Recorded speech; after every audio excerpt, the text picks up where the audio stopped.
Friends, आपका स्वागत है हमारे YouTube channel Vishnu coaching centre पर, जिसमें आपको पता है कि हम फॉर्म का विघटन और साझेदारी का विघटन पढ़ रहे हैं चैप्टर, जिसमें हम दोनों की मीनिंग समझ लिए थे और उन दोनों के बीच में डिफरेंस क्या है ये समझ लिया था।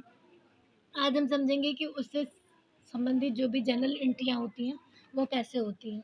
तो सबसे मैं पहले बता दूं कि जो भी जनरल एंट्री होंगी उसमें रियलाइजेशन अकाउंट एक खोला जाता है। रियलाइजेशन का मतलब होता है वसूली खाता, इसकी हिंदी होती है।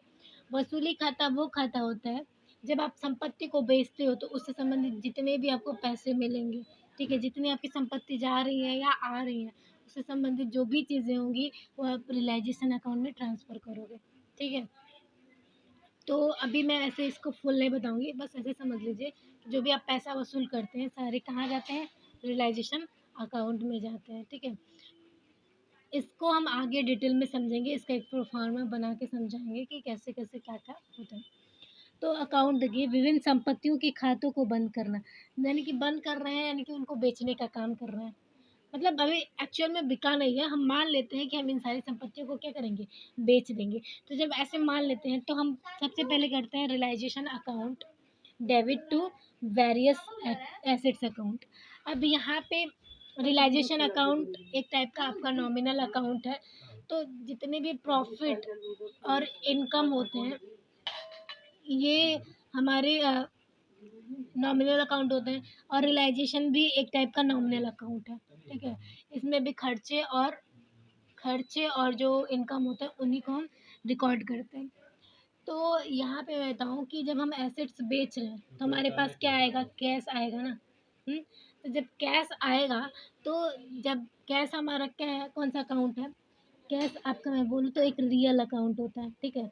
रियल अकाउंट है, यानी कि जब भी आपके फॉर्म, रियल अकाउंट का रूल कहता है जब भी फॉर्म में कुछ आता है तो डेबिट करते हैं, या जाता है तो क्रेडिट करते हैं। तो कैश आ रहा है और कैश को हम किस में ट्रांसफ़र करेंगे, रियलाइजेशन अकाउंट में। तो रियलाइजेशन अकाउंट डेबिट टू, जा क्या रहा है आपके फॉर्म से, एसेट जा रहा है तो वेरियस एसेट्स अकाउंट। और एसेट जब जाता है तो क्या करते हैं, उनको क्रेडिट करते हैं, ठीक है। आई होप आपको ये एंट्री समझ में आई होगी। इसके नरेशन बनेंगे, being transfer of sundry assets to realisation account, ठीक है। ऐसे हम यहाँ पे बनाते हैं। उसके बाद से क्या क्या चीज़ें नहीं जाएंगी ये मैं बता देती हूँ। क्या क्या चीज़ें आप रियलाइजेशन अकाउंट में नहीं ले जा सकते बैलेंस शीट में, जो चीज़ें दी गई हों, ठीक है। बैलेंस शीट में कुछ मदें ऐसे दी होती हैं, कुछ आइटम्स ऐसे दिए होते हैं जो आपको रियलाइजेशन अकाउंट में नहीं ले जाना होता है। जैसे कैश इन हैंड, ठीक है, cash at bank, fictitious assets, preliminary expenses. इसमें क्या आ जाएगा, प्रिलिमिनरी एक्सपेंसेस में एडवर्टाइजमेंट हो गया, फिर सस्पेंस अकाउंट हो गया, debit balance of profit and loss. मतलब जो डेबिट बैलेंस दिया हो बैलेंस शीट में वो नहीं आएगा, ठीक है।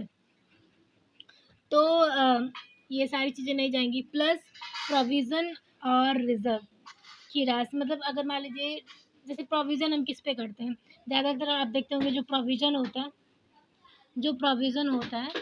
दिख रहा है आपको, नहीं दिख रहा है, अच्छा यहाँ पे देखिएगा, देखिए जो प्रोविज़न होता है, प्रोविज़न यानी कि प्रावधान जिसको बोलते हैं, आप लोग स्पेलिंग देख लीजिएगा। जो प्रावधान होता है हम हमेशा डेटर्स पे करते हैं, ठीक है। तो डेटर में से वो राशि घटा दी जाती है जो प्रोविज़न की जाती है। तो हम ऐसा करेंगे, जो डेटर की वैल्यू है ना वही वैल्यू लिखेंगे, इसको माइनस करके नहीं लिखेंगे।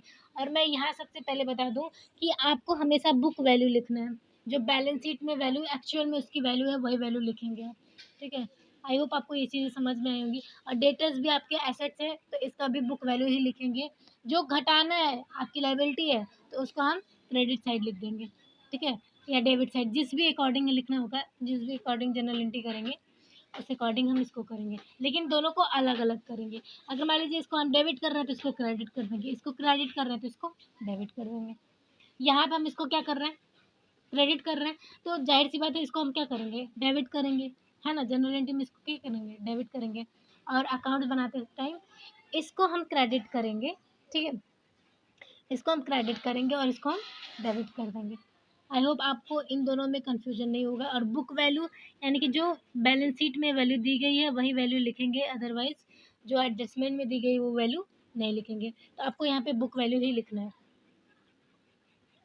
इन दोनों का मतलब यही हुआ। इन दोनों का मतलब एक काम करिएगा, आप लोग नोट डाउन कर लीजिएगा, ठीक है, स्क्रीनशॉट लेके नोट डाउन कर लीजिएगा अच्छे से। एंट्री हमारी एसेट्स की थी, अभी हमें किसकी करनी है, लायबिलिटी की करनी है, यानी कि दायित्वों का करना है। विभिन्न दायित्व खातों को बंद करना है, यानी कि जो भी आपकी लायबिलिटी है आप उसका पेमेंट कर रहे हैं, तब एंट्री कैसे होगी, तब हम क्या करेंगे, various liability account debit to realisation account. अब रियलाइजेशन अकाउंट यानी कि पैसे आपके अकाउंट से या फिर आपके फर्म से जा रहे हैं, तो जाहिर सी बात है जब जा रहे हैं तो आपका खर्चा है, उसको क्या कर देंगे, क्रेडिट कर देंगे। यानी कि पैसे जब जा रहे हैं, पैसा एक टाइप का रियल अकाउंट होता है कि नहीं, तो रियल अकाउंट आपके पास से जा रहा है, तो इसलिए हम यहाँ पे ये क्या कर देंगे, रियलाइजेशन अकाउंट को क्रेडिट कर देंगे। और वेरियस लाइबिलिटी, आपकी लाइबिलिटी कम हो रही है, जब लाइबिलिटी कम होती है तो उसको हम क्या करते हैं, डेबिट कर देते हैं। और अगर एग्जांपल लेना है तो एक बैंक अकाउंट होता है, जैसे बैंक में आपका अकाउंट है, तो आप जब बैंक में पैसे जमा करते हैं तो वहाँ पे क्रेडिट लिख के आता है, क्यों, क्योंकि वहाँ पे बैंक की लायबिलिटी बढ़ जाती है। लेकिन यहाँ पे तो लायबिलिटी कम हो रही है ना, तो जब आप पैसे निकाल लेते हो अकाउंट से अपने, तो वहाँ पे वो क्या कहता है कि दिखाता है कि आपके अकाउंट को इतने से डेबिट किया गया है, यानी कि बैंक की वहाँ पे लायबिलिटी कम हो गई, इसलिए उसने क्या किया, डेबिट कर दिया। वही रूल यहाँ पे भी है कि जब लायबिलिटी कम होती है तो डेबिट करते हैं और अदरवाइज क्रेडिट करते हैं। आई होप ये समझ में आएगा। देखिए, being various liabilities transfer to realisation account, यानी कि जो भी लाइबिलिटीज़ हैं उनको हमने कहाँ ट्रांसफ़र कर दिया, रियलाइजेशन अकाउंट में, उनका पेमेंट करके। दूसरी बात, तीसरी एंट्री क्या है, संपत्तियों के विरुद्ध प्रावधान तथा संचिति को रियलाइजेशन अकाउंट में ट्रांसफ़र करने पर, मतलब जो भी संपत्तियों के विरुद्ध जो भी प्रोविज़न किया गया है, जो भी आपने रिजर्व कर रखा है, उसको हम क्या करते हैं, उसको हम ये करते हैं कि हम उसको रियलाइजेशन अकाउंट में ट्रांसफ़र करते हैं। तो जब रियलाइजेशन अकाउंट में ट्रांसफ़र करते हैं, कैसे होगा, मैंने ये नहीं बताया था कि इसको आप नोट डाउन नहीं करोगे, मैंने ये बताया था कि उसमें से माइनस या प्लस नहीं करना है, उसकी बुक वैल्यू ही लिखना है। और यहाँ पे भी जो यहाँ दूसरी एंट्री है, यहाँ पे भी आपको बुक वैल्यू ही लिखना है, बुक वैल्यू जो आपके बैलेंस शीट में दी गई होगी, ना कि जो आपके एडजस्टमेंट में दी गई होगी। अब देखिए, reserve and provision for doubtful debtors, यानी कि आपने डेटर्स के लिए कोई रिजर्व रखा है या प्रोविज़न किया है। प्रोविज़न फॉर डेप्रिसिएशन, आपने डेप्रिसिएशन के लिए कुछ प्रोविज़न करके रखा है। इन्वेस्टमेंट फ्लक्चुएशन फंड, यानी कि कोई इन्वेस्टमेंट फ्लक्चुएशन फंड है जो आपने पहले से कर रखा है कहीं पे। और जॉइंट लाइफ पॉलिसी फंड, आपने कोई जॉइंट लाइफ पॉलिसी खोल रखी है पार्टनर्स के नेम से या फर्म के नेम से, तो उनको भी हम डेबिट कर देंगे टू रियलाइजेशन अकाउंट। किस में करेंगे, रियलाइजेशन अकाउंट में करेंगे। देखिए यहाँ पे क्या लिखा है, being various specific reserve and funds transfer in realisation account लिख सकते हैं, ठीक है, इन रियलाइजेशन अकाउंट, ठीक है। तो ये आपकी तीसरी जर्नल एंट्री होगी। इसके आगे बहुत सारी जर्नल एंट्री हैं जो हम नेक्स्ट वीडियो में पढ़ेंगे। Thank you. अगर वीडियो आपको अच्छी लगे तो प्लीज़ वीडियो को लाइक एंड सब्सक्राइब करिएगा और ज़्यादा से ज़्यादा शेयर करिएगा। Thank you.